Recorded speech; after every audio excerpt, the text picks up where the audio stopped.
games begin. Anticipating the main event. The crowd deciding lights get dim, and the show don't start until I step in. I display so proper, crowd and show rocker. What I got on my sleeve, got my drink in the globe trotter. Others cool compared to me, they know nada. Shut them down quick, the showstopper.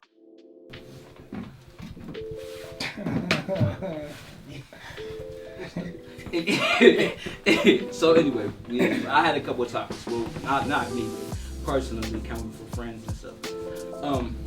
The great one is, what's the accountability of your partner? Man, that's a great question, right? So that has been brought to the forefront this year with the tragic events that happened in Minneapolis with George Floyd and in Kenosha, Wisconsin, and all these hot button issues where we've seen actions of officers who had to put themselves in a situation where someone was either potentially going to lose their life or actually lost their life in the case of Mr. Floyd. And the thing that, and even locally here, obviously it's been very high profile, unfortunately, the tragic death of Mr. Hill and my department's reaction and how we handle that scene.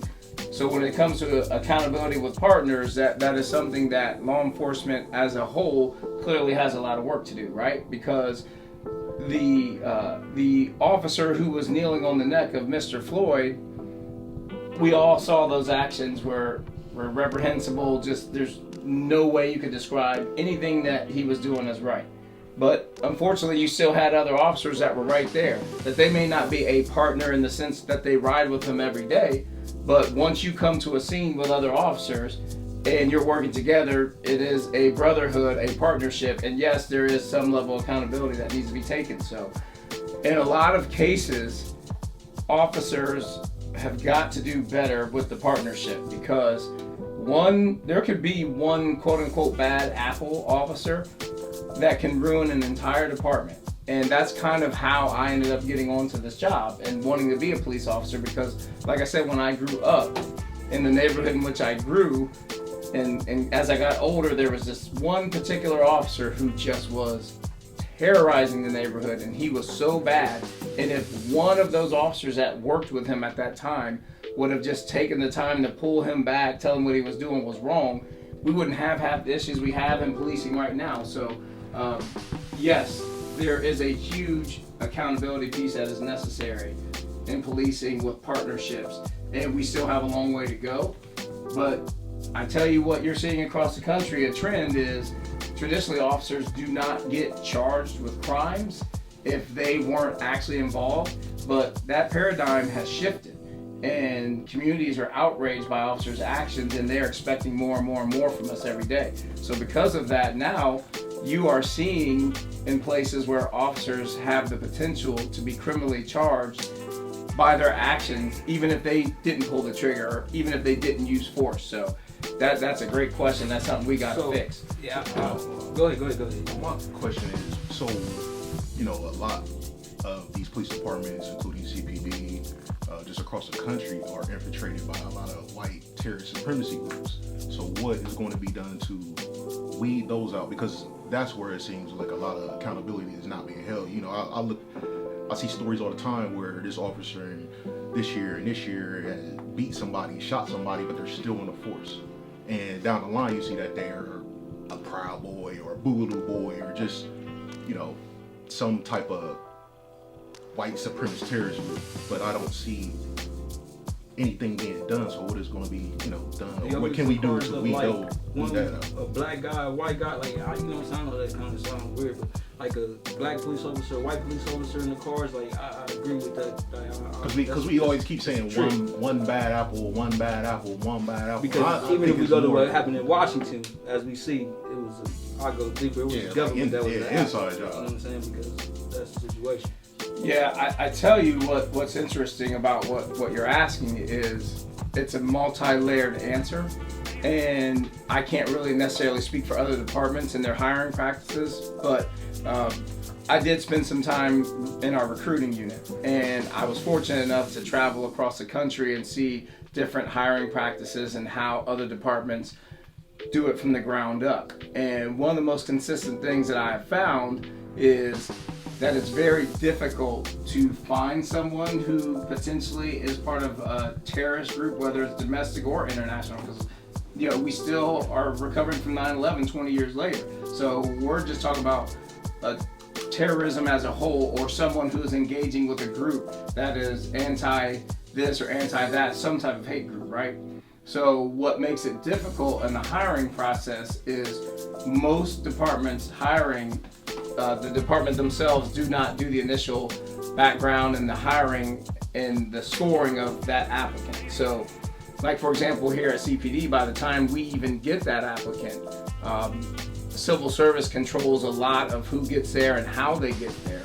And by the time we get them, there's only so many things that we can ask and not ask from a legality standpoint. But again, that's another paradigm shift that is starting to change, where not just our department, but departments across the country are putting in measures to try to determine if someone has hate in their heart or affiliated with a group, because people are really good at masking their behavior and their feelings. And I don't care if you're a cop, a school teacher, a nurse, like Tone said, in DC it's been well documented the amount of people that have been caught since that incident. I mean, we're talking about airline pilots, we're talking about people who work in schools, we're talking about elected officials. So it's really hard to determine how much hate someone has in their heart if they're good at disguising it.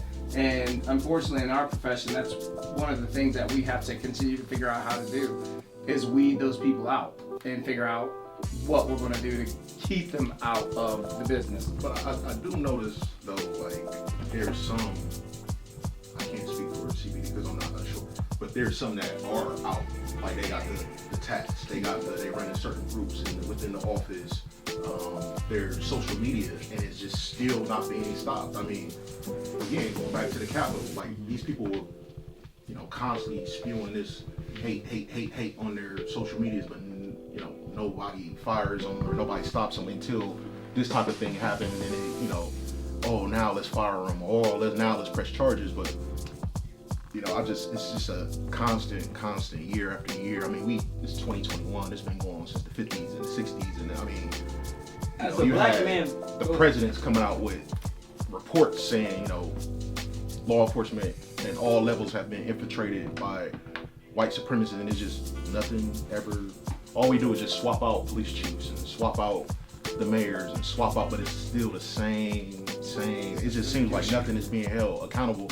And we keep getting a lot of symbolism. Oh, we're working. Oh, we're trying. But it's still the same. Like going back to, again, I don't know the whole Mr. Hill case, but just of the officer who in the situation, just his background is like, how do you keep your job? How do you, with the Goodson case, look at that, and he's a sheriff. How do you keep your job? You have these, we can work at McDonald's, Burger King, Dollar General. Let us miss a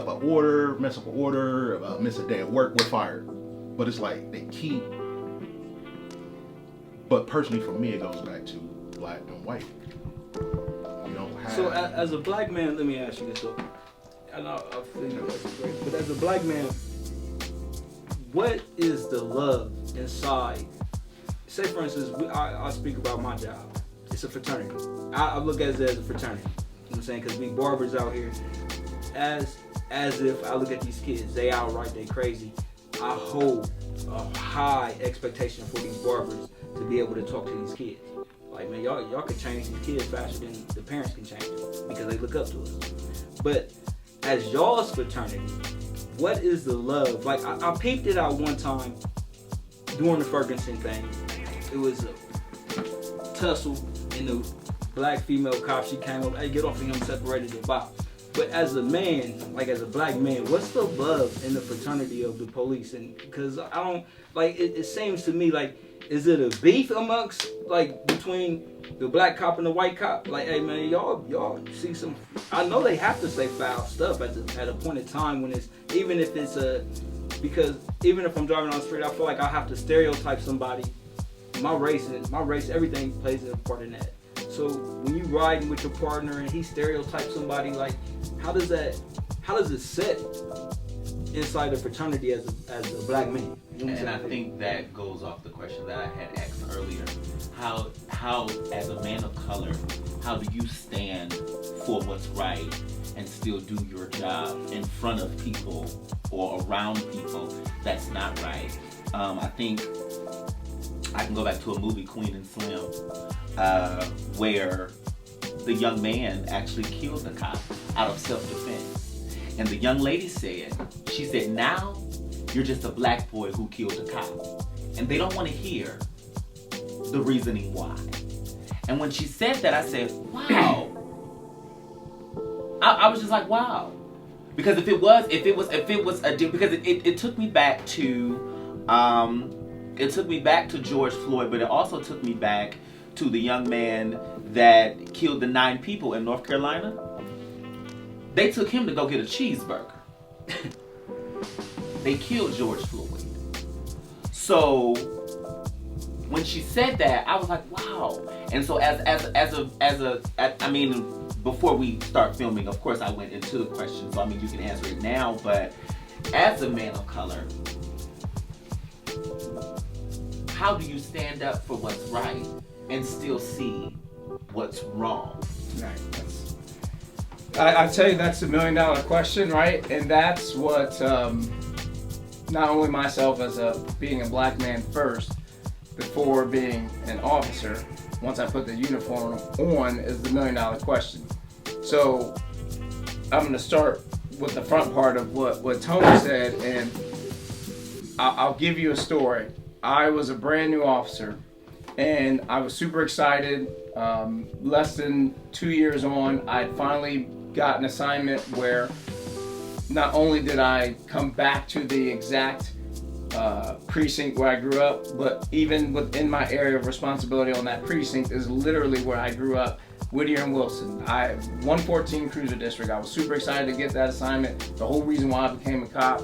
And I was working with this senior officer. And I'll never forget, we're driving down Whittier, and at this point, he didn't even know that I was from there. He didn't know anything about me. This is like my first day out there, and they put me with him since it was my first day. And he, like I said, he had no idea about my background, anything about me. He didn't know I was from there. And we're driving down Whittier, and he's like, see that car? That's dirty. And I'm like, why is it dirty? It was like a older model Chevy with 20-inch rims and wheels on it with tinted windows. And I said, well, why is it dirty? He's like, well, it's parked in front of that corner store. And I said, okay, and what else?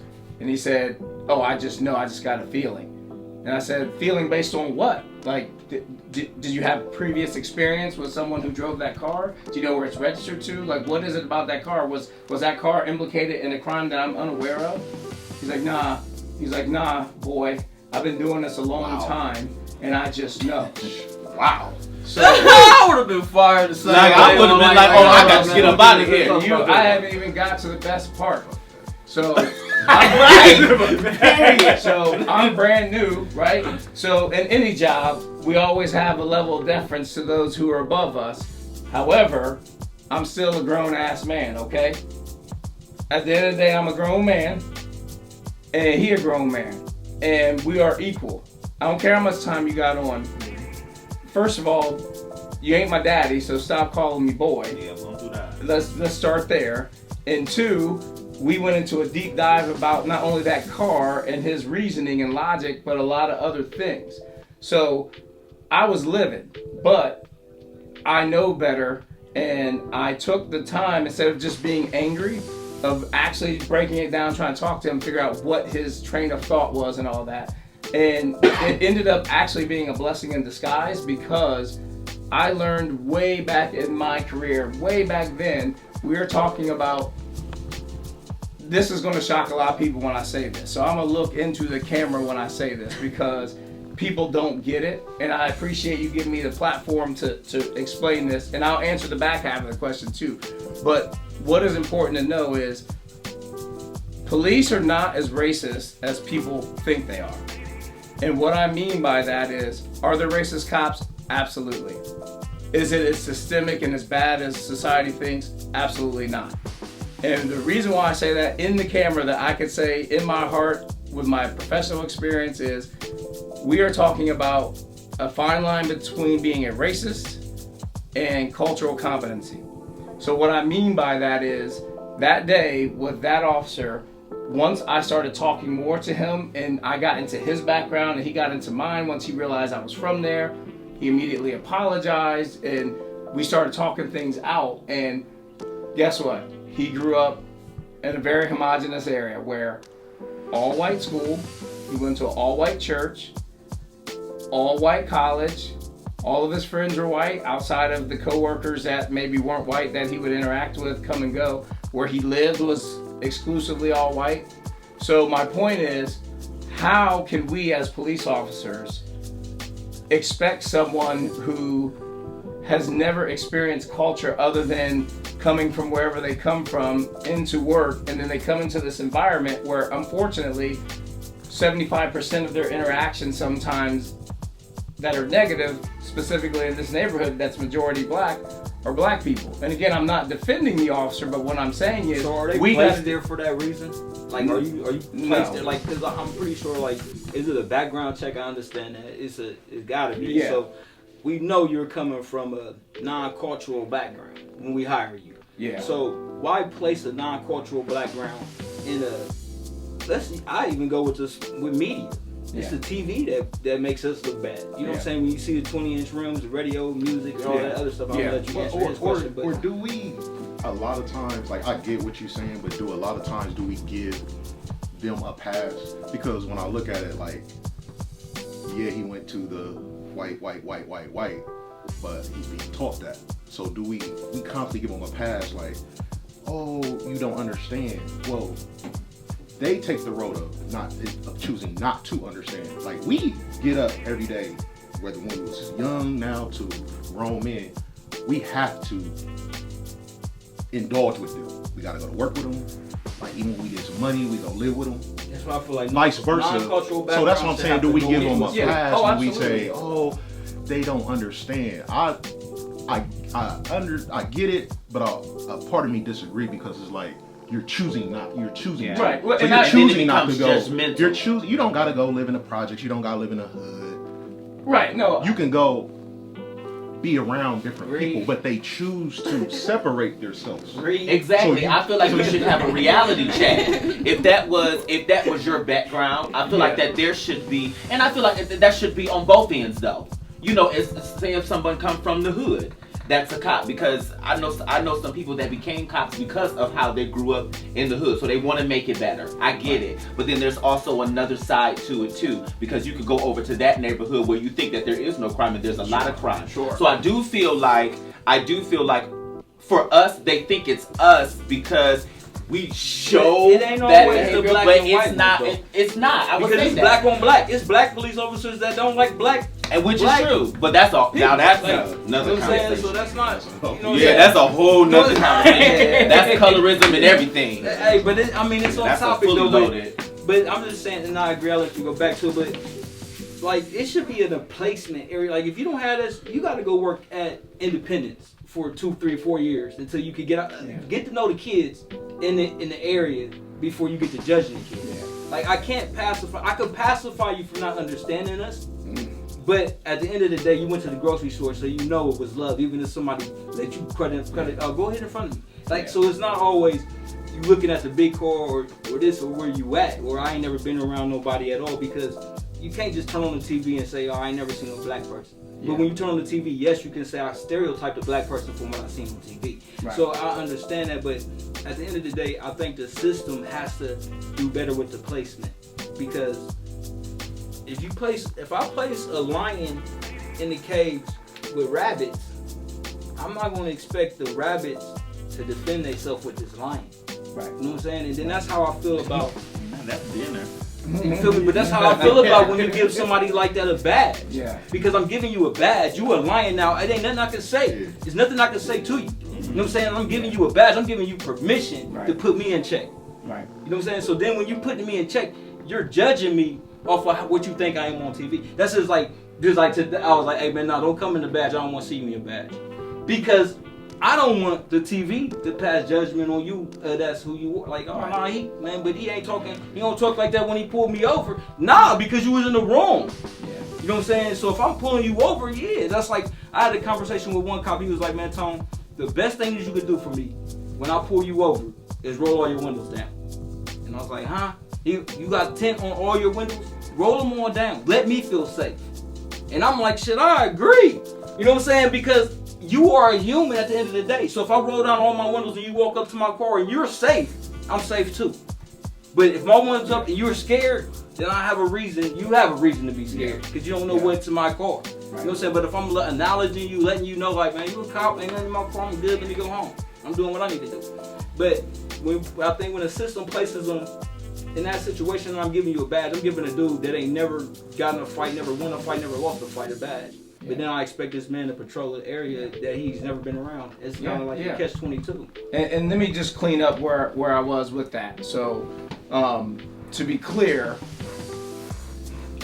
we do in our culture, not just with policing, but for a lot of people who are not black, they don't understand that we have to live in a different world than they do. We have to set a standard that is higher than what their threshold is. Like, you know, I don't want to get off topic because I want to finish. Like the less. I want to finish answering the question because it's very important that I circle back to your question. But while we're on the topic, so many times why it's important for me as an officer of color to continue to do a job that many people do not like and many people think no black person should be doing it, which is crazy to me. Like, if you want it to be better, why would you not want black people doing it? And I got so much flack, and my partners at work during the protest, which again I'll come back to, but quickly, we've all experienced it. When we go to a party or a gathering or some social event that is not majority people that look like us, we have to think about, what shoes should I wear? What pants? What clothes? Is this too much? Is this not enough? Is this just right? Are people going to mistake this for me being too aggressive? And I've had this conversation many times over with coworkers that had no idea. Just like they had no idea that I had to explain to them when my son got his license a year ago that I had to have the talk. My point is, they had no idea this even existed because in their world, they didn't have to have a talk with their kids. They just talk to them and say, hey, when you get pulled over, just have your license and registration ready. But we gotta say, all right, roll your windows down, come to a complete stop, turn your car off, windows down, put your hands where they can see them, do not move until they tell you to. And he was just flabbergasted by the fact that I even had to have this conversation. So my point is, we need more people who come from areas. I don't even care if you're black or white, because trust me, we got plenty of white officers who didn't grow up with a silver spoon and grew up in the burbs or in the country and are outstanding officers. So I want to at least make sure I shout them out and acknowledge that we have a huge amount of officers. You know, I hate to put race in it, but to be real, we have a huge amount of white officers who are incredible at their job. And we have a huge amount of black officers who are good at their job. But guess what? We got some terrible black officers too, some really, really bad ones. Just like there's some really bad white ones. But not because of the race, they just suck at their job. And it just happens to be whatever their race is. But the cultural competency is just so huge. And going back to the protest, it was hard. My job currently on the department is a public information officer, which is just a fancy title for a spokesperson. So my job and responsibility is not only to myself, but I have to represent 2,000 other officers on this department. So when I speak, I'm just not speaking for myself, but I have to speak for everyone. So there may be times where I don't necessarily agree completely with a statement or an agenda or whatever, but certain things have to be said, and I have to be professional and objective, and I don't always have the opportunity to lend my personal feelings and be subjective in something. So it's definitely a balancing act. And during the protest, I spent some time out on the line with the officers because I felt it was important for me to go out there in riot gear, stand there, and take the abuse just like they did. black, white, male, female, it didn't matter. The point was, nobody wanted to deal with the police. Nobody liked the police at that time. It was rough.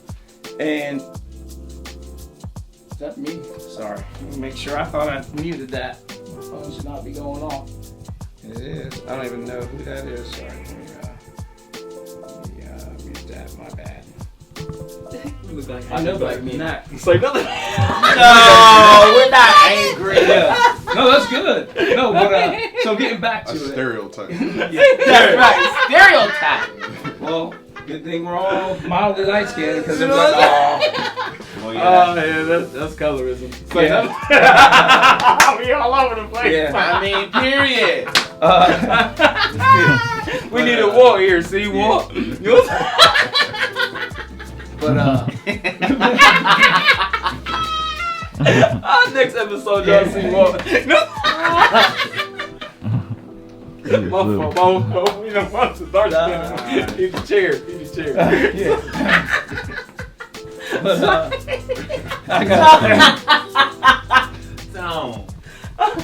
Alright, go ahead. yeah. But sorry. Anyway, I'll tighten this up. I don't want to make his arms fall off. But down there on the line, I learned so much about where we are in society right now. And again, people protesting and we're complaining, that does not speak to the majority of all people protesting. But the bottom line is, for hours, day after day after day, oh, you stupid nigger, you porch monkey, you Uncle Tom, Sambo, like all these crazy things that we're saying, not only to myself, which wasn't as bad as the other black officers that were out there day after day after day. I was only out there a couple days on the actual line. But my point is, they just took it.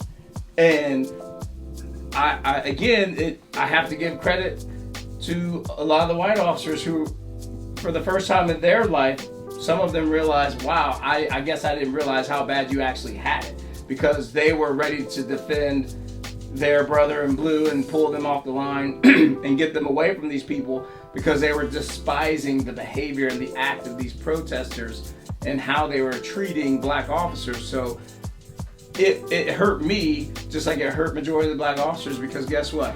They don't know some of these guys that they were yelling at are like me, who chose to do this job and come back to the neighborhood where they grew up to give back. They don't know that a lot of these officers volunteer their time in the inner city coaching youth football or sports, or donate clothes and do all these things that no one will ever see because we're not looking for the credit. We're just doing it because we care.